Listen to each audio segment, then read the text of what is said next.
Welcome to More Noble Podcast. Today we examine a profound family betrayal where the parents' actions caused a deep fracture between their daughter and the rest of the family. It happened at a time when the newlyweds were at their most open. They were trusting and utterly unsuspecting. While away on their honeymoon, they remained physically distant and deeply immersed in the happiness of their new union.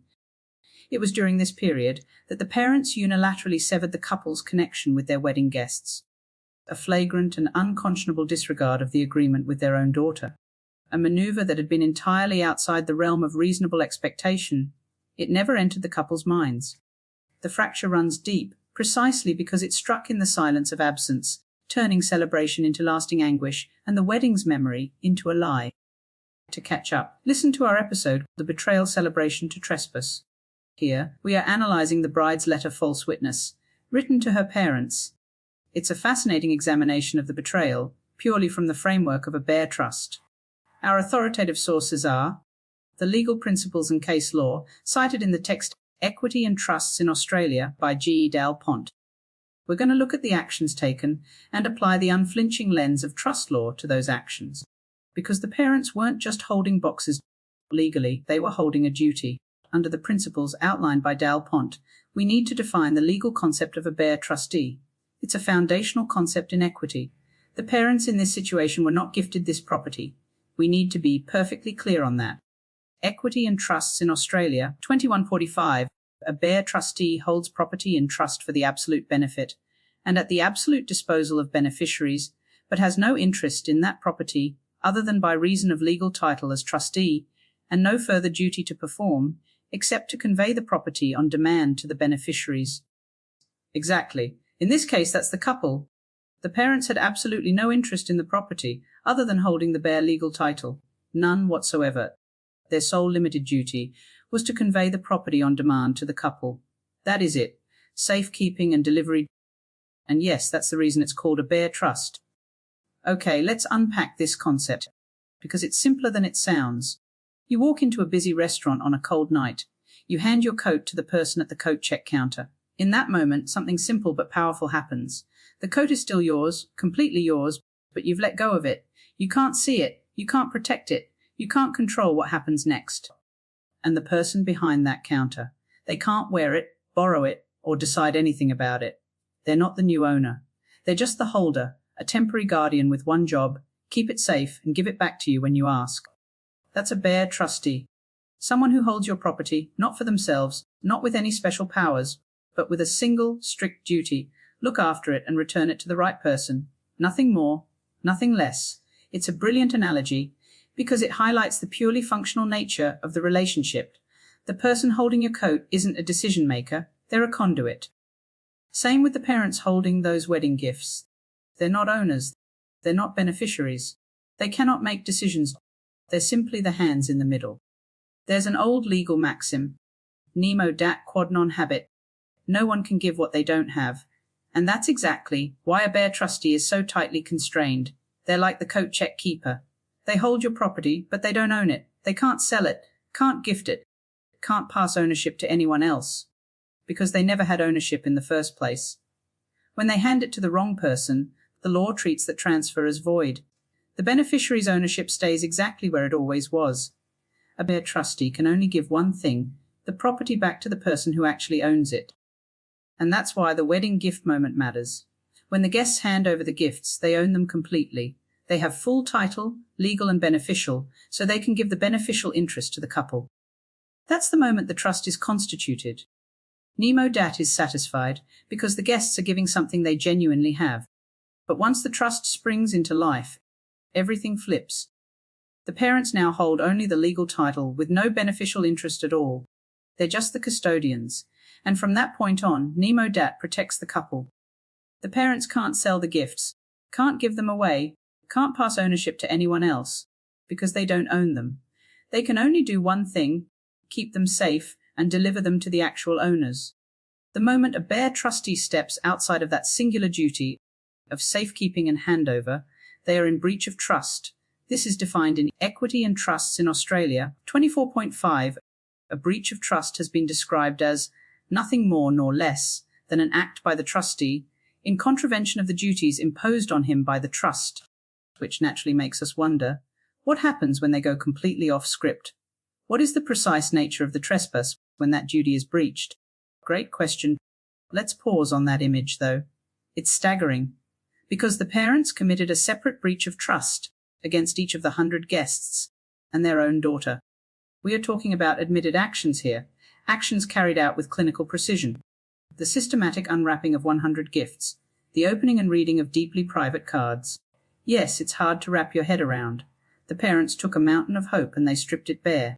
No wrapping, no ribbons, no packaging, no cards, all completely gone.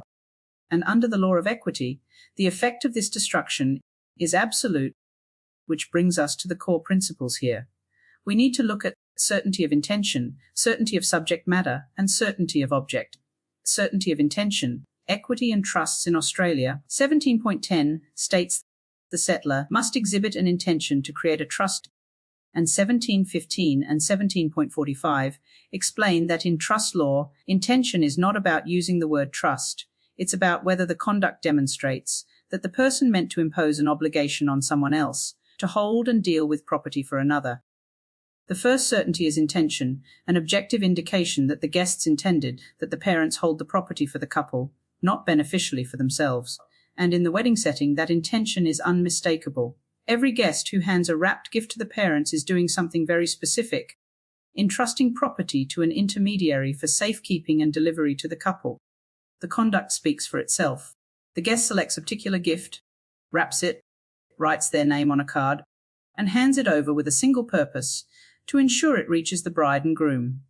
That's an objective manifestation that the parents are to hold the gift, solely for the couple's benefit. And the card isn't just sentimental. In legal terms, it's a written record of the guest's intention. This is my property, and I'm giving it to you to pass on to them.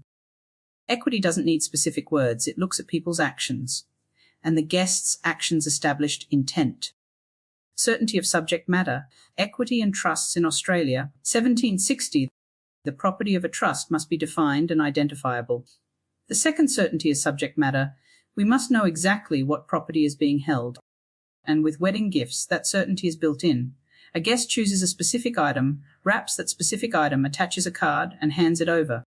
The subject matter isn't vague or floating. It's that gift, the one in that wrapping, from that guest. Each gift is a discrete, identifiable chattel. The parents aren't holding a pile of anonymous presents. They're holding a series of clearly identifiable items. And certainty of object.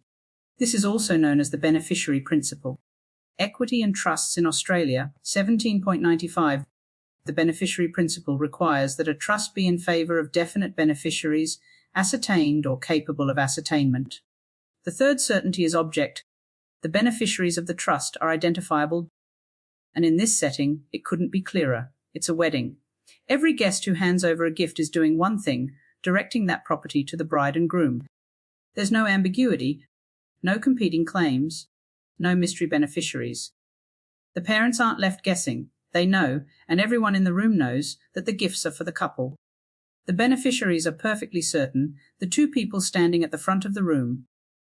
So in this wedding gift scenario, all three certainties align effortlessly. The intention is certain from the guest's actions. The subject matter is certain from the physical gifts themselves. And the objects are certain because every gift is directed to the couple. When each guest handed their gift to the parents for delivery, a bare trust was created.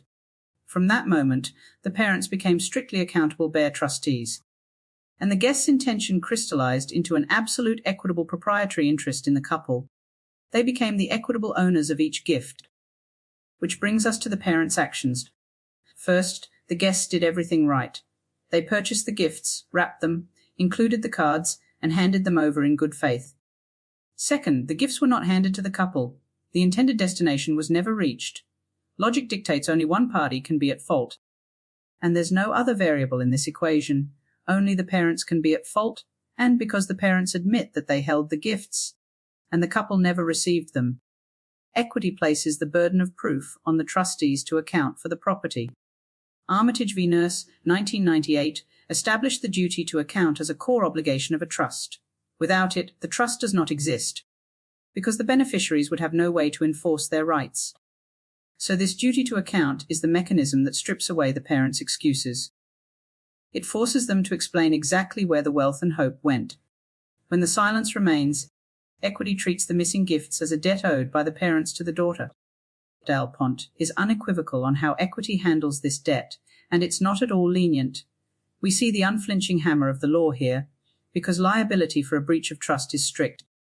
Equity and trusts in Australia, 24.5. Importantly, liability for a trustee's breach of trust is strict. It is not premised on proof of any bad faith or dishonesty, and may not be precluded simply because the trustee acted in accordance with skilled professional advice. Let that sink in. They don't have to be dishonest or act in bad faith, and they can't avoid responsibility by saying they followed professional advice. The law doesn't care about their excuses.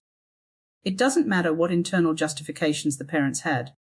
It doesn't matter if they somehow convinced themselves they were doing a favor or organizing or helping. Not even a little bit. The liability is unflinching. It is absolute. That is the nature of strict liability in equity. And it's crucial to understand the reason the law operates this way. The law of trusts does not concern itself with the internal, emotional landscape of the trustee who breaches their duty. Because if the law allowed a defense of, "I was just trying to help," every trustee who ever mishandled property would use it. The fiduciary relationship is designed to protect the vulnerable. In this case, the couple who were meant to receive it. Let's pressure test this from the opposite angle. Parents help newlyweds unpack gifts all the time. Say a couple return from their honeymoon, and the parents have unwrapped gifts to do an inventory. Are we saying every parent who opens a gift is committing a legal trespass? This is a key question, and it comes down to consent and the demand of the trust. When the couple asks the parents to unwrap the gifts, the couple is exercising their right as beneficiaries to terminate the bare trust and direct the property. But in our scenario, there was no consent. The parents acted unilaterally. When a bare trustee actively destroys the trust property by stripping its identity without instruction, the breach is complete. Equity and trusts in Australia, 23.160. But where a breach of trust is committed, the trustees are equally liable in the eyes of equity. Their liability is joint and several, in part, because equity simply does not recognize the concept of an active trustee or a passive trustee, so that each trustee is liable for the entire liability. Joint and several means that the victims don't have to chase them for 50% each. If you and a mate borrow someone's ute and drive it into a river, the owner can sue either one of you for the full cost of the ute. The fact that the parents are joint trustees means they're jointly and severally liable. Even when only one of them committed the breach, they're each on the hook for the totality of the trespass. And this brings us to the legal demand required to make the victims whole. Given this strict joint and several liability, let's look at how the law demands restoration. The remedy in equity is highly specific and focused on restoring equity to the victims. Equity and trusts in Australia, 2430, where a breach of trust causes loss to the trust estate, the trustee is liable to restore the trust estate to the position it would have been in absent the breach. And 2440, the trustee's liability encompasses all losses which would not have been incurred but for the trustee's breach. So the trustee is liable to restore the trust estate to the exact position and condition it was in before the breach. Every envelope, every card, every ribbon, every piece of wrapping paper, every item with its packaging, every contribution. So let me stop there because this is a crucial point. They cannot hand over the unwrapped naked items now and call it even. They cannot push a pile of bare appliances and unmarked household goods across the table and say, "Here you go, problem solved." No, absolutely not. The original property has been destroyed because it's not the same thing anymore. You must understand what the property actually was. It was not just an appliance. It was a gift wrapped in silver paper, tied with a white ribbon, accompanied by a sealed card containing the private thoughts of the giver. Yes, that whole package. That combined entity was the unviolated identity of the gift. That is what each guest entrusted to the parents. And that is precisely what the parents destroyed. When they opened the gift, they changed it. When they removed the card, they destroyed its traceability. They made it impossible to restore in its original form. In the eyes of the law, that's conversion, the moment they treat someone else's property as if it were their own. And here's the part most people don't realize. Conversion doesn't care about motive. It doesn't care whether you meant harm or thought you were helping. It's strict. When you interfere with clearly identifiable property that belongs to someone else, you've crossed the line. So once the gifts were handed over, the parents weren't dealing with vague, sentimental tokens. They were dealing with specific, identifiable property held for a specific purpose. And when they opened those gifts, stripped the cards, and failed to deliver them, they didn't just breach trust. They committed conversion over property the law had already marked as certain. And under the strict liability of a bare trust, they are entirely responsible for the equitable debt that arises from that conversion. They cannot simply return the naked items, because the naked items are not what they were entrusted to hold. They were entrusted to hold the gifts, and the gifts, in their legal and physical entirety, no longer exist. So now the couple's equitable interest converts into a personal claim against the trustees for equitable compensation.